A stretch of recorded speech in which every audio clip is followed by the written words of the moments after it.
¿Qué tal, amigos? Hola, bienvenidos a Liquid Church. Mi nombre es Kaira y es un privilegio estar aquí con todos ustedes hoy, ya sea en persona o viéndonos en línea, porque hoy estamos concluyendo nuestra serie de 3 semanas titulada Colado en Funerales. Hagan ruido si han disfrutado esta serie durante las últimas 2 semanas. Amigos, hemos estado analizando 2 de los 3 funerales a los que Jesús interrumpió durante su ministerio aquí en la tierra. Y hoy vamos a ver el último. Ahora, una pequeña advertencia. Este es un poco desconocido. De hecho, esta historia solo se relata en el Evangelio de Lucas. Y mucha gente ni siquiera ha escuchado esta importante historia. Solo tiene 7 versículos. Si parpadeas, te lo pierdes. No hay versículos bíblicos famosos que salgan de aquí. No hay discípulos involucrados. Pero no quiero que te dejes engañar, porque esta pequeña historia, tiene un gran impacto. Es una historia poderosa. Sobre una procesión fúnebre que se cruza con el Hijo de Dios en un camino polvoriento hacia ningún lugar. Jesús interrumpe un funeral y, por cierto, un pequeño dato curioso de la Biblia para mis fanáticos de la Biblia. Pastor Ted, te veo. Aunque esta es nuestra última semana en la serie, en realidad este es el primer funeral que Jesús interrumpe en los evangelios. Y créeme, levanta más de una ceja. Así que quiero invitarte a que tomes tu Biblia y busques Lucas capítulo 7, comenzando en el versículo 11. Dice así: poco después Jesús fue con sus discípulos al pueblo de todos, díganlo conmigo, Naín, y una gran multitud los seguía. Ahora déjenme ponerles la escena. Este lugar Naín no lo vas a encontrar en una lista de destinos imprescindibles de Tierra Santa. No es Jerusalén, no es Belén. Ni siquiera es Nazaret. Es un pequeño y polvoriento pueblo en Galilea, ubicado aproximadamente a 40 kilómetros al suroeste de Capernaum, que es la residencia de Jesús durante su ministerio terrenal. Ahora, la palabra Naín significa belleza, pero para el primer siglo esa belleza ya había desaparecido hacía mucho tiempo. El pueblo estaba económicamente deprimido, estaba olvidado. Literalmente, era un pueblo en medio de la nada. Si esto hubiera ocurrido en New Jersey, sería como si Jesús llegara a Netcon. ¿Alguien aquí conoce Netcon? Sin ofender si vives allí, pero vamos, parpadeas y ya lo pasaste. Netcon tiene un solo restaurante, un quick check y tal vez un semáforo. Así es Naín. Es un pueblo en medio de la nada donde nunca pasa nada emocionante. Bien podrías llamarlo Naín de la nada. Y en el primer siglo, pueblos como Naín solo tenían una entrada y una salida. Por eso Lucas nos cuenta que las 2 multitudes se encuentran en la puerta del pueblo. Una procesión fúnebre salía justo cuando él se acercaba a la puerta del pueblo. El joven que había muerto era el único hijo de una viuda y una gran multitud del pueblo la acompañaba. Ahora, ¿puedo mostrarles algo interesante? Voy a mostrarles una pintura llamada La viuda de Naín. De hecho, pueden ver que aquí están ocurriendo 2 cosas. Hay una multitud que entra con Jesús y vaya que están felices. Hay esperanza, hay sanidad, hay emoción. Incluso se puede ver que algunos llevan instrumentos y están cantando. Al mismo tiempo, otra multitud sale con la mujer y el cuerpo, y allí hay dolor, pérdida y muerte. Es un pueblo de lágrimas. Y ambas multitudes se encuentran en la puerta del pueblo. Ahora, quiero que entiendan que esto no es una coincidencia. Esto es una cita divina. Todos estiren su mano de esta manera. Vamos, estírenla bien. Quiero que hagan esto. Están sosteniendo un detalle sobre la puerta del pueblo. Ahora guárdenlo en su bolsillo trasero. Pónganlo en el bolsillo trasero, bolsillo trasero. Vamos a volver a eso en un momento. Cuando el Señor la vio, su corazón se llenó de compasión. No llores. Voltea con tu vecino y dile, no llores. Ahora voltea con tu otro vecino y dile, aguántate. En los últimos 13 años, liderando y pastoreando aquí en Liquid, he tenido el honor de sentarme con personas en algunos de los momentos más desgarradores y devastadores de sus vidas. He sostenido la mano de una madre mientras planeaba el funeral de su hijo. He permanecido en silencio junto a una esposa mientras descubría que su esposo le había sido infiel. He orado con padres cuyos hijos no quieren volver a casa no devuelven las llamadas, ni siquiera los miran a los ojos. Y luego, justo el domingo pasado, mi familia y yo recibimos esa llamada. El tipo de llamada que te deja helado.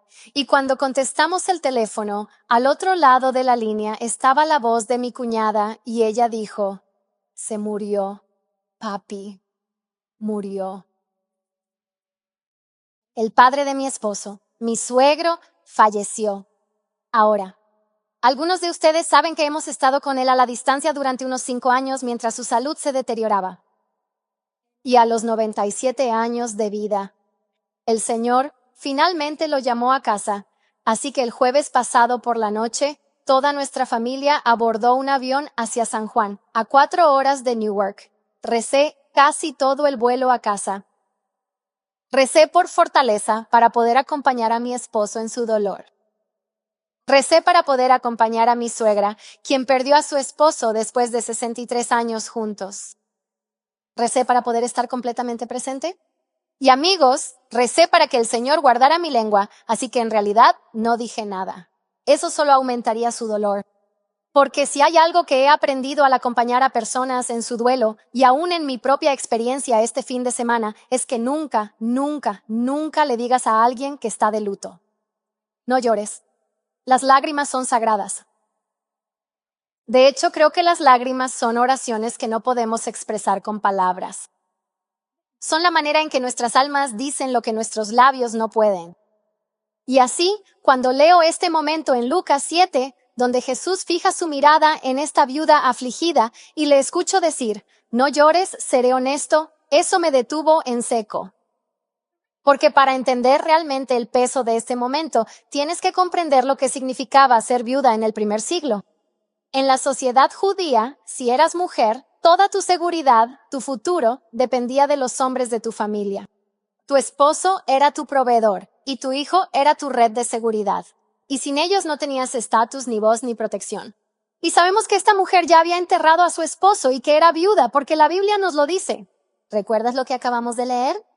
Una procesión fúnebre salía cuando él, es decir, Jesús, se acercaba a la puerta del pueblo. El joven que había muerto era, todos, el único hijo de la viuda. Y una gran multitud del pueblo la acompañaba. ¿Alguien aquí ha participado alguna vez en una procesión fúnebre? De hecho, este fin de semana tuve la oportunidad de participar en el funeral de mi suegro. Es algo muy conmovedor. Y por eso, cuando leí las palabras de Lucas esta semana, cobraron vida para mí porque pude imaginarlo. Pude imaginar a esta mujer, ya de luto por su esposo, ahora enterrando a su único hijo. Necesito que entiendas que eso no es solo un doble dolor. En esa cultura, eso era una sentencia de muerte. No tenía esposo, ni hijo, ni futuro. No iba a haber ninguna colecta en GoFundMe. No había seguridad social. No existía un plan de jubilación. No solo está con el corazón roto. Está sin esperanza. Probablemente va detrás de ese ataúd pensando, se acabó. Estoy completamente sola. Y en ese momento, Jesús aparece. La mira directamente a los ojos. Y le dice, no llores, no sé ustedes, pero en realidad eso me parece bastante loco. De hecho, suena un poco ofensivo porque todos saben que lo último que quieres decirle a alguien que está de luto es, no llores. Y lo peor es que si alguien entiende el dolor, es Jesús. Él es el ser humano más sano emocionalmente que ha caminado sobre la tierra. Recuerden, la semana pasada, el pastor Zach nos recordó que Jesús lloró en la tumba de Lázaro. Jesús conoce el dolor, él comprende el sufrimiento. Entonces, ¿por qué razón él diría justamente lo que nunca, bajo ninguna circunstancia, deberías decir en un funeral? He acompañado a demasiadas personas en duelo, incluso este fin de semana pasado en el funeral de mi propio suegro, como para dejar pasar esa frase por alto. Lo que nos lleva a preguntarnos, ¿qué sabe Jesús que nosotros de verdad no sabemos? En realidad, cuando le dice a la viuda, no llores, tuve que preguntarme a mí mismo, ¿qué sabía Jesús? ¿Qué vio él que nosotros no vemos? ¿Qué sabía él sobre su dolor? ¿Qué vio él acerca de su futuro? ¿Qué fue lo que le dio la valentía, la audacia para decir justamente lo que nunca, bajo ninguna circunstancia, deberías decir en un funeral? Lucas, en su Evangelio, nos da la respuesta en una frase breve, pero increíblemente poderosa. Cuando el Señor la vio, su corazón se llenó de profunda compasión por ella. No llores, ¿te diste cuenta? En este momento, Jesús está haciendo dos cosas a la vez.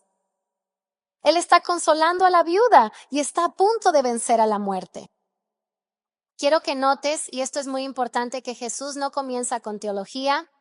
En realidad, Él comienza con empatía. Él la ve. Él siente su dolor. Y aquí es donde se pone interesante. Quiero que sigas conmigo porque esto va a ir rápido. El Evangelio de Lucas fue escrito en griego y la palabra que Lucas usa aquí para describir la reacción de Jesús en inglés ni siquiera se le acerca. La palabra griega es tan cruda que literalmente significa que las entrañas de Jesús se retorcieron.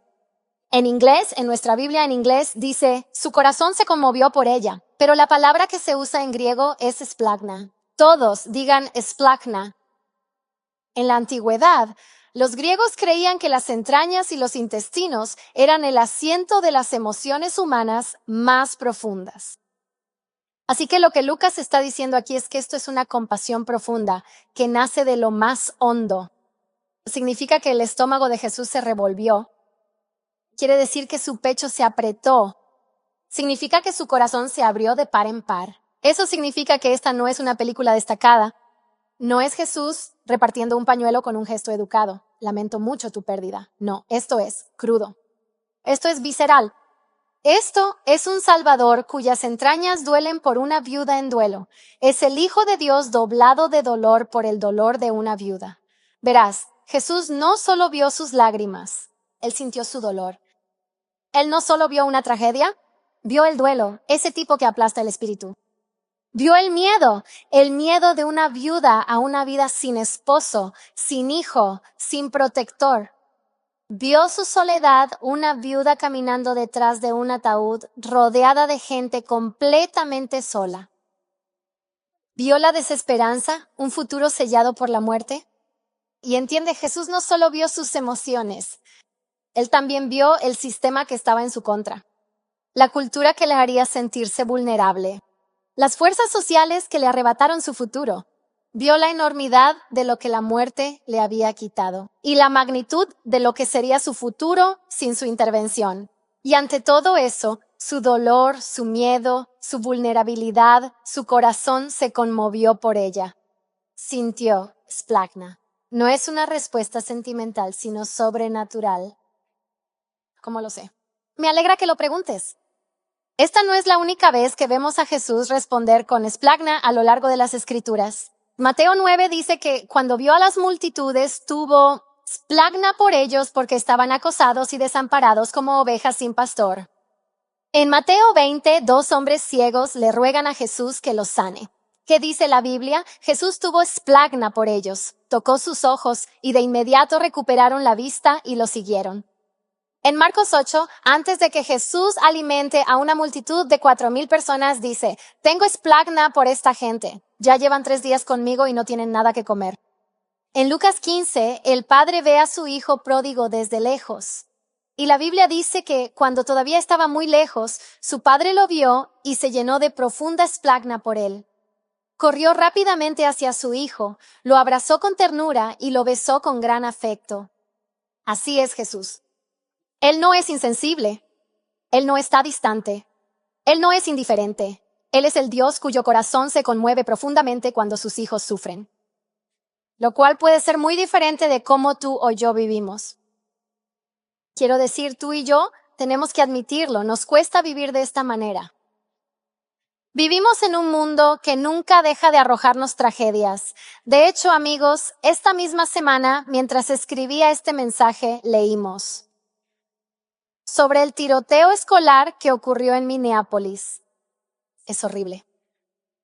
Leí sobre un terremoto que mató a 800 personas en Afganistán. Hay niños en Gaza que están muriendo de hambre. Las noticias son implacables. El sufrimiento humano nos rodea 24/7 y en algún momento nuestros corazones se adormecen y ya nos sentimos como antes. ¿Sabes? Incluso tiene un nombre.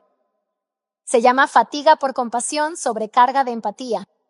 Y aquí está la razón por la que sucede. Es porque no fuimos creados para cargar con el dolor del mundo. Solo Jesús puede hacerlo. Jesús, Él no solo ve el sufrimiento y sigue de largo, como algunos de nosotros podríamos hacer. Él realmente entra en ese sufrimiento. Él lo siente plenamente.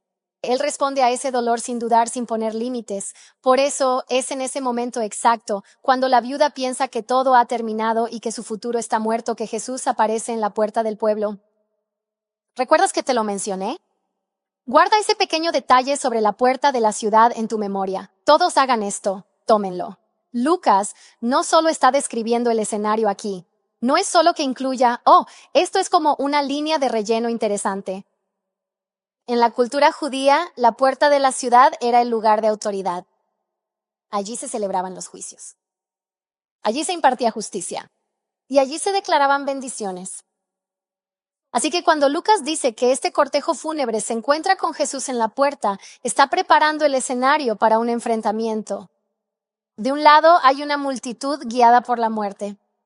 Del otro lado hay una multitud guiada por la vida misma. Y justo allí, en la puerta, en el lugar de autoridad, Jesús interviene. ¿Puedes verlo? La muerte está cara a cara con la vida misma. Jesús está de pie en la puerta y está marcando el límite.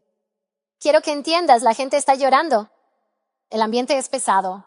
Jesús levanta la mano y con toda la autoridad que le ha sido dada por el cielo, le dice a la viuda, no llores. La muerte no tiene permiso para pasar por esta puerta. No hoy, no mientras yo esté aquí. Primero consuela a la viuda y luego vence a la muerte. Por eso Jesús puede decir, no llores. Y tú y yo no podemos, porque cuando nosotros lo decimos es para consolar a las personas. Pero cuando Jesús lo dice es para vencer a la muerte. Él no está negando la muerte. Es un acto de desafío contra la misma muerte. El Hijo de Dios está de pie en la puerta de Naín, en el lugar de autoridad, y está transformando esa puerta en una puerta de gracia. Él mira al ataúd y dice, hoy no, aquí no. De ninguna manera, no estando yo aquí, la muerte no pasará. Es por eso que Jesús hace entonces lo impensable. Da un paso al frente, extiende la mano y toca el ataúd. La Biblia dice, entonces se acercó al ataúd y lo tocó. Y los que lo llevaban se detuvieron. Jesús se acerca directamente y toca el ataúd, y toda la multitud que estaba presente se queda sin aliento, completamente asombrada. El cortejo fúnebre se detiene por completo. ¿Por qué? Porque ningún rabino tocaría jamás un ataúd. De hecho, eso te hace impuro. Según la ley de Moisés, tocar un cuerpo muerto, o incluso el objeto que lo transporta, te haría ceremonialmente impuro. Números 19 dice que quien toque un cuerpo muerto, un cadáver humano, será impuro durante 7 días completos. Pero Jesús pone su mano sobre aquello que todos los demás evitan. Y luego habla con autoridad y dice, joven, a ti te digo, levántate ahora mismo. La vida irrumpe en el aire y la muerte no tiene la última palabra. La tiene Jesús. Jesús no se volvió impuro. La muerte queda deshecha. Solo Jesús puede poner brazo alrededor de la viuda y pie sobre la tumba. En un momento, esta madre va llevando un ataúd sobre sus hombros. Al siguiente, abraza a su hijo. El dolor es alegría y la desesperación de esta viuda es liberación. Y Jesús transforma un funeral en desfile de resurrección. Así Jesús puede mirar a una madre afligida y decirle, no llores. No porque el dolor no sea real, sino porque la tumba no es el final. Nuestro Salvador no solo consuela a los que lloran, sino que conquista la tumba. No quiero que pases esto por alto. Jesús no solo estaba demostrando su poder, sino que estaba anticipando su propia resurrección. Este milagro que leemos aquí es un adelanto, una pequeña muestra, un tráiler del mayor regreso en la historia. Porque llegará el día en que aquel que entró en Naín saldrá de su propia tumba.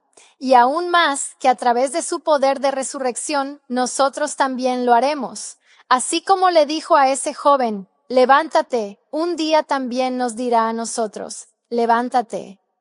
Y lo haremos. En ese día lo haremos. Esa es nuestra esperanza. Que la resurrección no es solo una doctrina, que no es solo una idea. que no es una metáfora, que la resurrección es una persona. Jesús dijo, yo soy la resurrección y la vida eterna. El que cree verdaderamente en mí, vivirá aunque muera físicamente. Iglesia, ese es el evangelio de la salvación. Y esa es nuestra esperanza, que la muerte no tiene la última palabra, la tiene Jesús. Eso fue lo que experimenté el fin de semana pasado mientras nuestra familia lamentaba la pérdida del padre de mi esposo. Primero, el funeral estaba lleno. Eso es lo que sucede cuando vives 97 años. Conoces a mucha gente. Y si eres seguidor de Jesús, impactas a muchas personas. Y me senté allí escuchando historia tras historia de un hombre que vivió una vida de amor.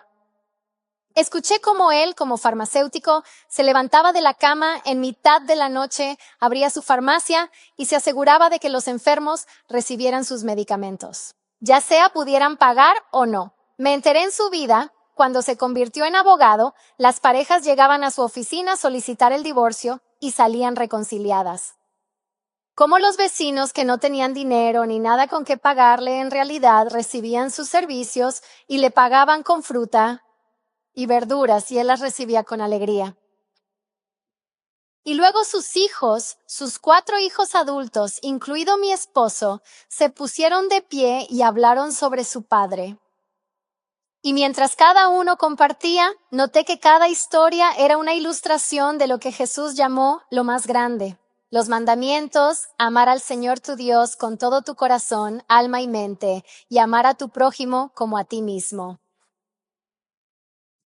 Cuando finalmente llegamos al cementerio, 6 de sus 8 nietos formaron un círculo alrededor de su ataúd y oramos. Y luego, cuando llegó el momento de bajar el ataúd a la tumba y lanzar una flor, me encontré simplemente orando. Y dije, gracias Señor, gracias porque me diste un suegro que me trató como a una hija. Te agradezco por el hombre que crió a mi esposo, mi mejor amigo durante estos últimos 23 años. Y déjenme decirles, iglesia, en ese momento vino a mi mente 2 de Corintios, que estar ausente del cuerpo es estar presente con el Señor. Que la fe cristiana no es solo un pensamiento ilusorio, es una garantía comprada con sangre que en Cristo los funerales pueden convertirse en reuniones familiares, que los ataúdes se abren y el luto puede convertirse en baile.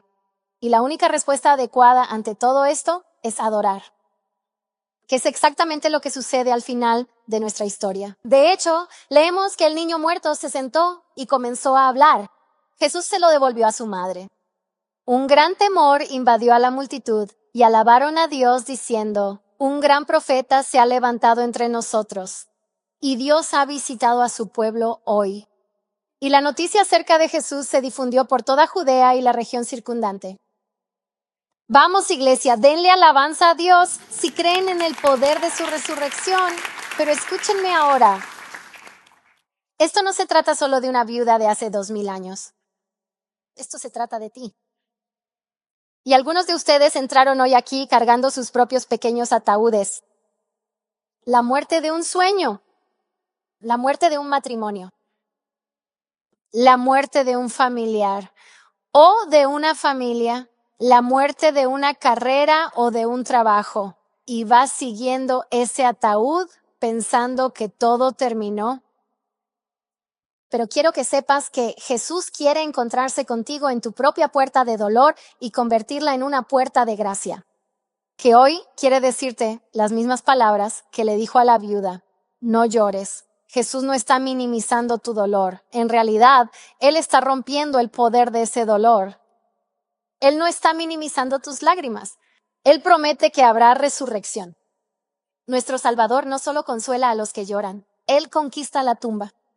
Y lo que eso significa es que aquello que pensabas que estaba muerto, ya sea tu alegría, tu matrimonio o tu propósito, no es definitivo. Que hoy Jesús tiene la autoridad para hablar vida. Aquello que pensabas habías perdido. Ese es el poder de nuestra esperanza, que la resurrección no es solo algo que Él hizo en vano. La resurrección es quien Él es hoy. Así que aquí está mi pregunta para terminar nuestro tiempo juntos.